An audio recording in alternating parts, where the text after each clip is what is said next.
record a message for you to help you get settled in on your first night. I actually worked in that office before you. I'm finishing up my last week now, as a matter of fact, so I know it can be a bit overwhelming, but I'm here to tell you there's nothing to worry about.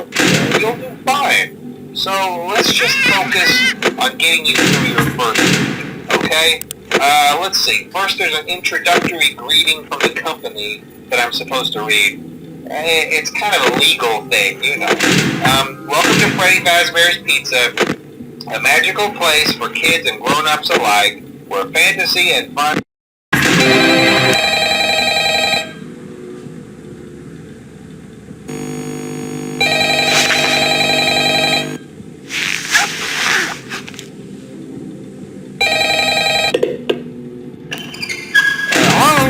Hello? Well, if you're hearing this and you made it to day 2, congrats. I won't talk quite as long this time since Freddy and his friends tend to become more active as the week progresses. It might be a good idea to peek at those cameras while I talk, just to make sure everyone's in their proper place. Interestingly enough, Freddy himself doesn't come off stage very often. I've heard he becomes a lot more active in the dark, though, so hey, I guess that's one more reason not to run out of power, right? I also want to emphasize the importance of using your door lights. There are blind spots in your camera view, and those blind spots happen to be right outside your doors. So if you can't find something or someone on your cameras, be sure to check the door lights. You might only have a few seconds to react. Not that you would be in any danger, of course. I'm not implying that. Also, check on the curtain in Pirate Cove from time to time. The character in there seems unique in that he becomes more active if the cameras remain off for long periods of time. I guess he doesn't like being watched. I don't know. Anyway, I'm sure you have everything under control. Talk to you soon.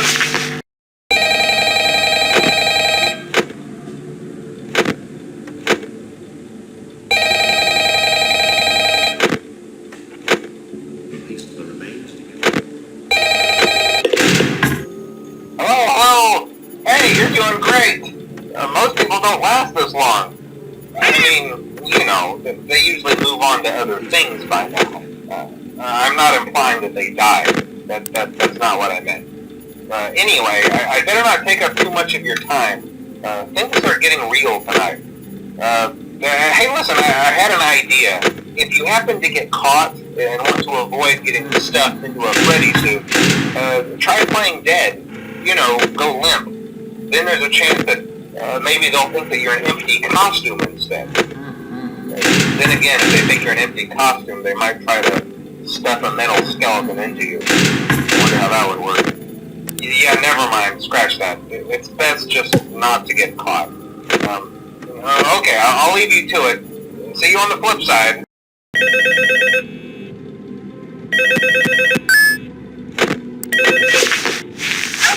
Hello? Hello and welcome to your new summer job at the new and improved Freddy Fazbear's Pizza. I'm here to talk you through some of the things you can expect to see during your first week here and to help you get started down this new and exciting career path. Now, I want you to forget anything you may have heard about the old location, you know. Some people still have a somewhat negative impression of the company. That old restaurant was kind of left to rot for quite a while, but I want to reassure you, Fazbear Entertainment is committed to family fun and above all, safety. They've spent a small fortune on these new animatronics. Facial recognition, advanced mobility, they even let them walk around during the day. Isn't that neat?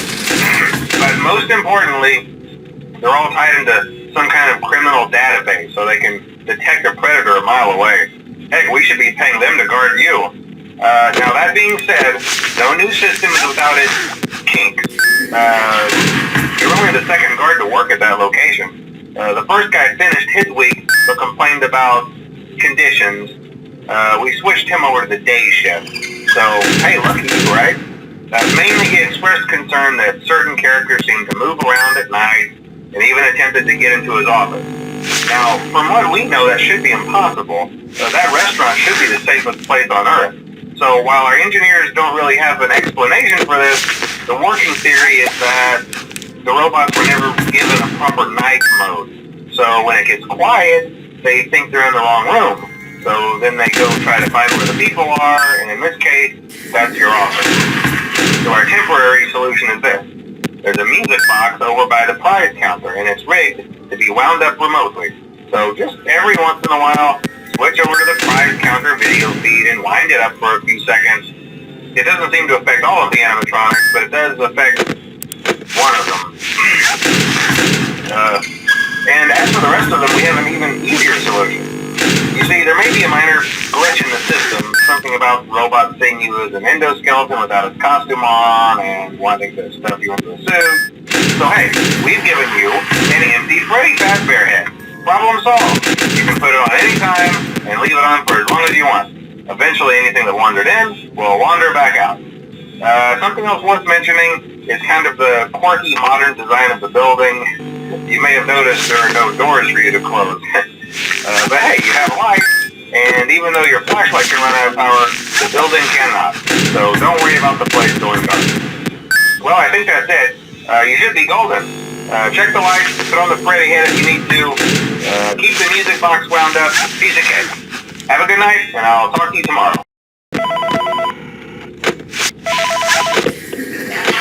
Hello. For today's lesson, we will be continuing our training on proper suit handling techniques. When using an animatronic as a suit, please ensure that the animatronic parts are tightly compressed and fastened by the spring locks located around the inside of the suit. It may take a few moments to position your head and torso between these parts in a manner where you can move and speak.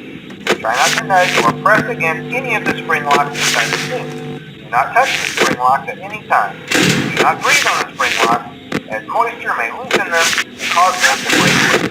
In the case that the spring locks come loose while you are wearing a suit, please try to maneuver away from populated areas before moving out, as to not ruin the customer experience. As always, if there is ever an emergency, please go to the designated safe room.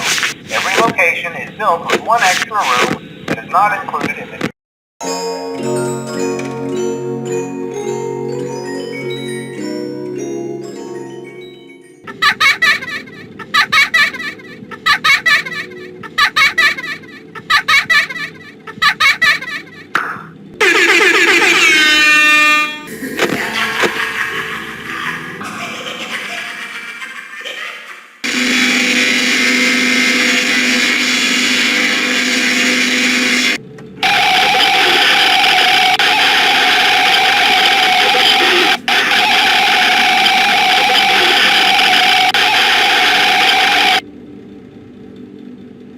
Don't be shy.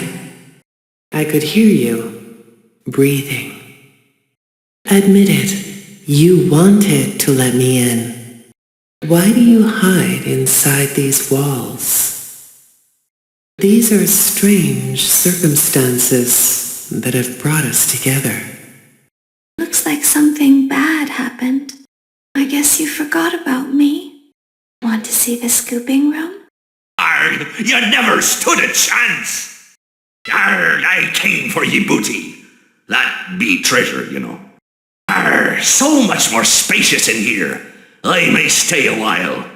I can't run like I used to, but I can pull myself apart just fine. Arg, never underestimate the cunning of a pirate. Or a fox, for that matter. Smile! I'm ready for my close-up. Say cheese! Don't get distracted. Today is all about me. It's time to take your final bow. Show times are on the hour, not a moment before and not a moment later. It seems you couldn't make it to my show, so I brought the show to you. I'm sorry, but there was never enough room on this stage for both of us. A performance was demanded of me, and now I have delivered. Encore! Man, burn with me. Did things get really hot in here, or is it just me? I am a burning reminder of your misdeeds. eternal, and now you shall as well.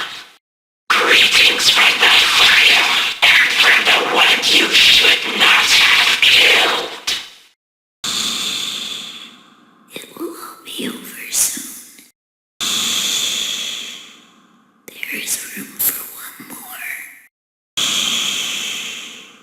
Come spend eternity inside with me. I've been looking for you, and now I will never let you go.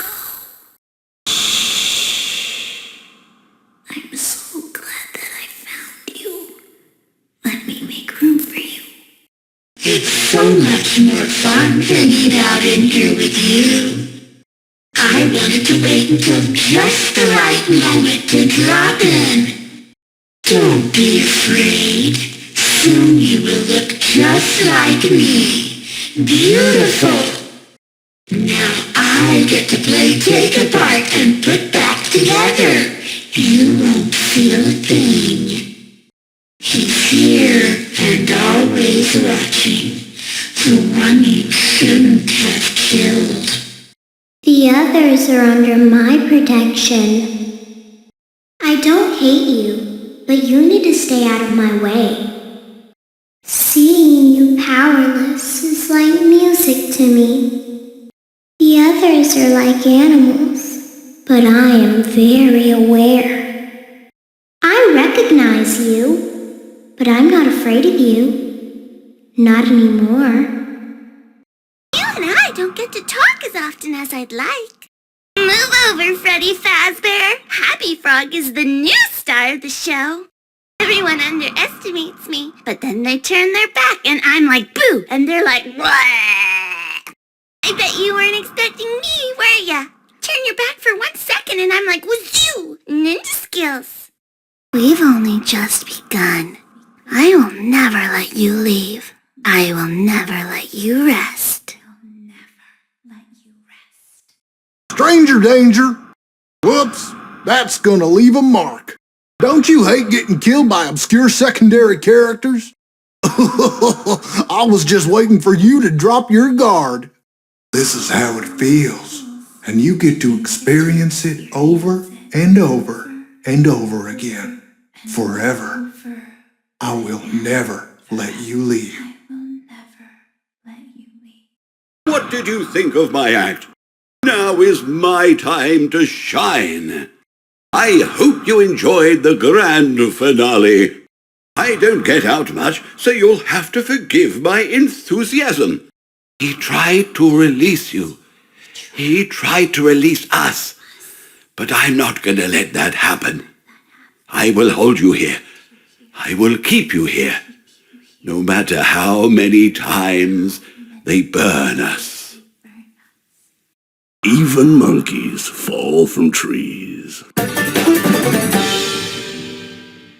The talented hawk hides his claws. The nail that sticks out gets hammered down. I consider it a dignified death. Not really. It was actually quite pathetic. If you sit by the river long enough, you will see the body of your enemy float by.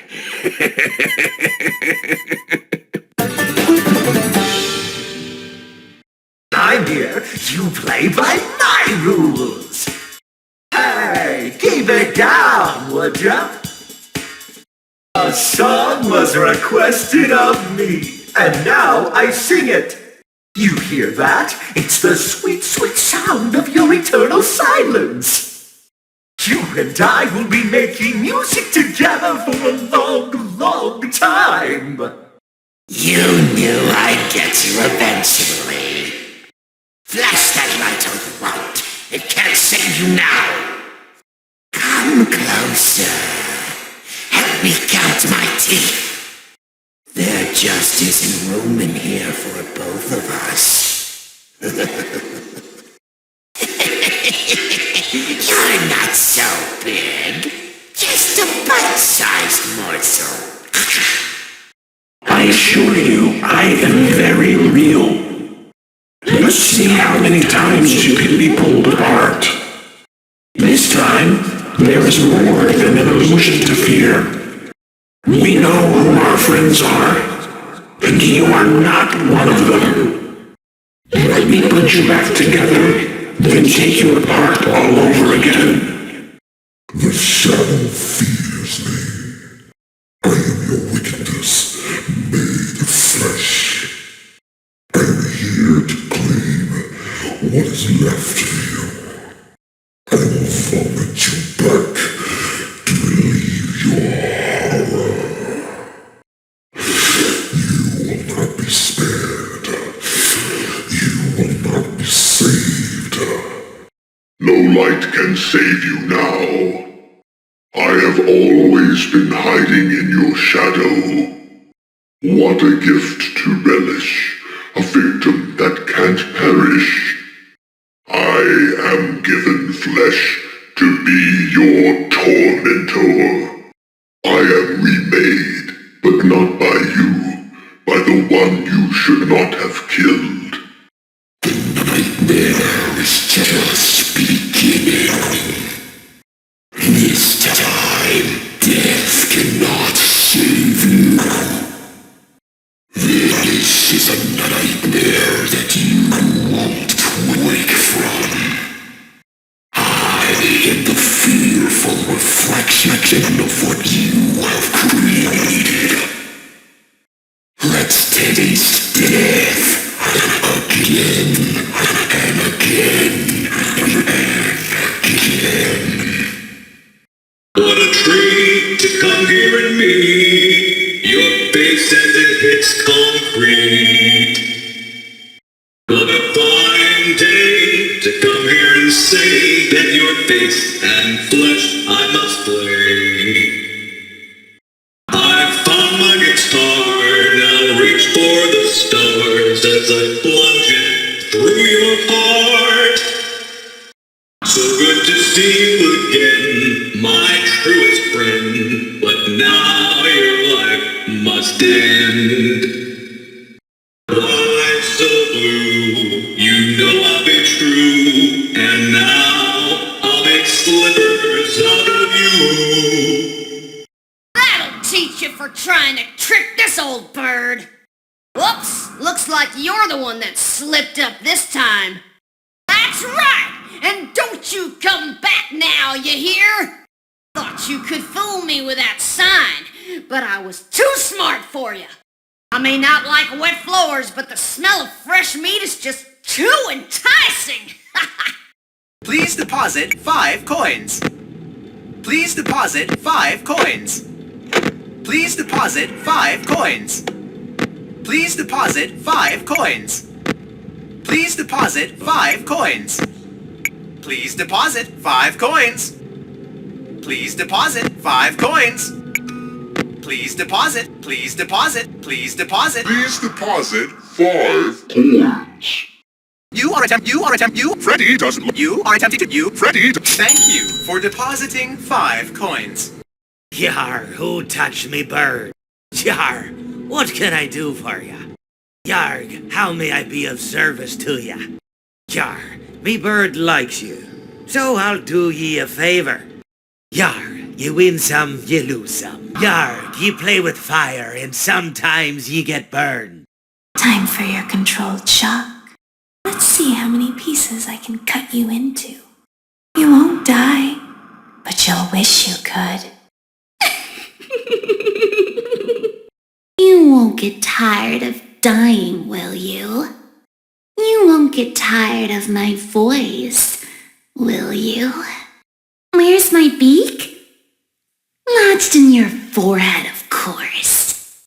Let's go somewhere more private, so I can eat you. That game was totally rigged! That's what you get for leaving me hanging! Mr. Hugs got me again. If I get jump scared, you get jump scared. It's not my fault. I have these fat plastic fingers and can't press the buttons. Hey, over here. Get closer.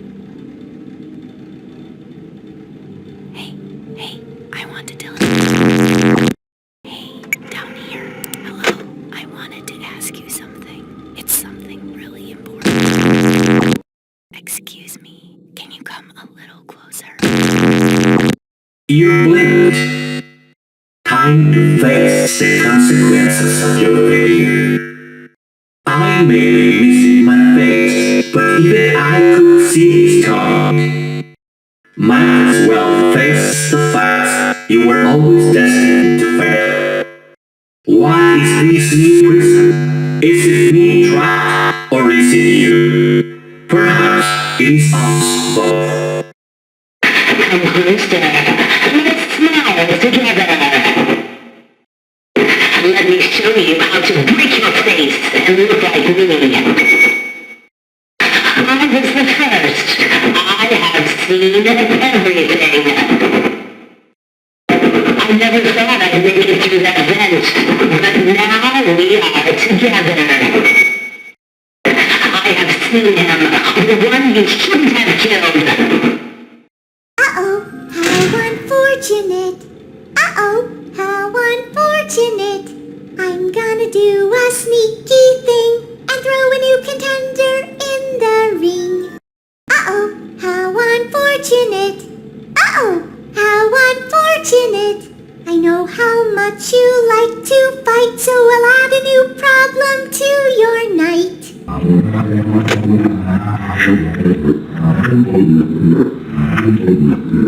It seems that you have met a horrible demise, my friend. But, these things happen in life. Life goes on. Not for you, obviously. You're dead. But it reminds me of a time I was having a conversation with my friend Orville. We were, where were we? I think we were by the river. We were sitting by the river and watching the fish leap over the falls. And I said to Orville, sometimes I feel like a fish leaping over and over again, always trying to get somewhere, though I don't know where, only to find myself in the jaws of a beast. He, of course, looked at me, surprised, Have you been in the jaws of a beast, friend? To which I said, no, of course not, Orville. I said, no. I simply meant that life can seem like a relentless endeavor to overcome meaningless obstacles, only to meet an equally meaningless fate regardless of your efforts, regardless of the obstacles you've passed. And Orville, he stood and proceeded to drape me with a picnic cloth, to which I asked him, I said, friend, what are you doing? He looked at me very concerned, really. I feel like you've gotten too much sun. Indeed, indeed I had. He proceeded to pour me a glass of just ice-cold lemonade. Ooh, you ever mix it with iced tea? You do like a little half lemonade, half... Ooh, it's so... You should try it some... Well, you can't because you're dead. But anyways, so you may be asking yourself, how did I go from sitting by the falls and drinking lemonade to being wedged in the air duct? Not only with Orville, but with an entire assortment of fruity-colored friends. Well, there's really no good answer to that, but perhaps I met a demise of my own at some point, and this is my afterlife or my dream, whatever it might mean. I honestly don't know. Or maybe it doesn't mean anything at all. Maybe it doesn't mean anything at all. Well, it seems that your journey has ended. Very sorry about that. It was always going to end this way, of course. If it weren't by me, it would have just been by some other, terrible thing. Just, you could not imagine how terrible it would be. Just, I get scared thinking about it. I'm glad it's not me. It reminds me of a time I was speaking to my good friend Orville. We were sitting on a park bench watching the pigeons. I was on the left, he was on the... Oh, wait, was I on the right or left? Anyways, it doesn't matter. We were sitting on there watching the pigeons. And I said to Orville, friend, those birds are frozen. And he kind of looked at me like I lost my mind. But I reminded him that it was winter, and often birds will sit in a tree until they freeze. And then they sort of fall to the ground until the sun warms up and they can, move around again. So I said to Orville, you might as well save those breadcrumbs until the birds thaw, because they can't very well enjoy them in the condition they're in. To which he asked what I meant, and asking what condition the crumbs should be in before he threw them to the birds, assuming that I meant the birds couldn't enjoy the breadcrumbs in the condition that the crumbs were in, when in fact I had meant the birds could not enjoy them in the condition that the birds were in, considering that the birds were frozen. So he took a moment and then threw his last handful onto the ground. I said to him, "Orville, why did you throw the breadcrumbs to the birds when I just told you they're frozen?" To which he responded, "The breadcrumbs are not frozen." Again, misunderstanding my words. I didn't mean to say that the breadcrumbs were frozen when I said I told you they're frozen. I'd been referring to the birds. In hindsight, what I should have said was, and this would make perfect sense, "Why did you throw the breadcrumbs to the birds when the birds are frozen?" He misunderstood upon my correction, stating that he didn't know what else to do with the breadcrumbs, and that perhaps, when the birds thawed, they'd still be able to eat the crumbs. So I said to Orville, and this is what I said to him, I said, "Orville, the birds may be dead." It seems that you have met your end. What a pity. I don't feel too bad about it, though. After all, if it weren't me, it would have just been one of the others, I guess. I'm honestly just glad to be out of those air ducts. It's not easy for a hippopotamus to fit up there, and not easy to get down either, and not as young as I used to be, as you can see. I used to be able to do all sorts of things. You're young, you're vibrant, you have that sort of pep in your step. It reminds me of a conversation I was having with one of my good friends, Orville. We were having a nice picnic one day. I believe it was summer. No, perhaps it was it the fall? Yes. It was the fall because the leaves had turned already. But I said to Orville, I says, "Orville, I have a story to tell you." And Orville looked at me, kind of odd and said, "What's it about?" I said to him, "Not every story has to be about something, Orville. Sometimes a person just wants to talk. Why does everything have to be a story?" I said to him. He just looked at me and he said, "Well, you said you had a story." And, he was quite right. I did, in fact. I told him I had a story. I suppose if a person just wants to talk, then it's best to not announce that you're telling a story. Telling a story does come with its own pressures and expectations, I suppose. After all, if you're just talking to a friend, then there's no more expectations than if you were talking into the wind. Words by themselves aren't expected to carry, aren't expected to stick. But if you announce you're telling a story, well then, there'd better be a point to it all, No one wants to sit and listen to someone ramble on and on and on with absolutely no end in sight. So, it's good to be mindful that when you tell someone that you're about to tell a story, that you have something to say. Telling someone that you're going to tell them a story is tantamount to asking them to stop what they're doing and pay attention. You're basically saying, hey, buddy, stop everything. Stop what you're thinking. I have a solution to everything. And, well, I didn't really have any story to tell. In hindsight, I probably just misspoke when I said that I had a story. I think it would have just been better to tell Orville that I wanted to tell him something rather than tell him that I had a story. But even then, it might have put too much importance on the whole thing. Either way, it was quite a nice day. I remember that we were drinking tea. "My friend, you have met a terrible, terrible demise. But, I don't feel too bad about it. After all, if it weren't from me, it would have just been from someone else, I guess what I'm trying to say is life goes on. Well, for everyone else, life goes on, not for you. You're dead. But that's neither here nor there. It reminds me of one summer day in the park. I was having just a delightful picnic with my good friend Orville. And I said to him, "Orville, I have a story." And he said to me, "What's the significance of the story?" And I said to him, "Orville, not every story has to have significance, Sometimes, sometimes a story is just a story. If you try to read into every little thing and find meaning in everything anyone says, you'll just Drive yourself crazy. Had a friend do it once.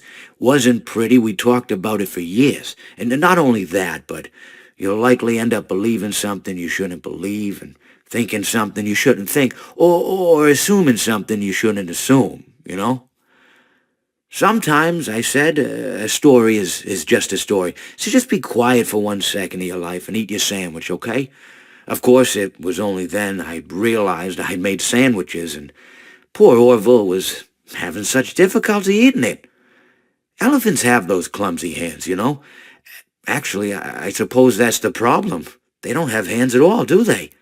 They're all feet. I couldn't imagine someone asking me to eat a sandwich with my feet.